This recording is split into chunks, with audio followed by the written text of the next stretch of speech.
Welcome, today in front of me Huawei Y5p, and I'll show you how to turn off mirror effect in our device front camera. So as can you see, now I just take a picture with a mirror reflection that will just turn on, and now we'll just turn off the mirror reflection and we'll see the difference between our photos. And now just here I'll go into the settings app, and just to turn off the mirror reflection you should click here once on the switcher to turn it off. And now we'll go here back to our camera and I'll take the one more picture. And now you can see here the different.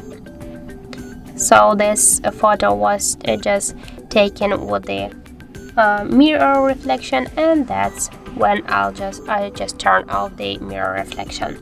So that's it, that's how it looks. Thank you guys for watching, and if you find this video helpful, don't forget to leave a like, comment and to subscribe our channel.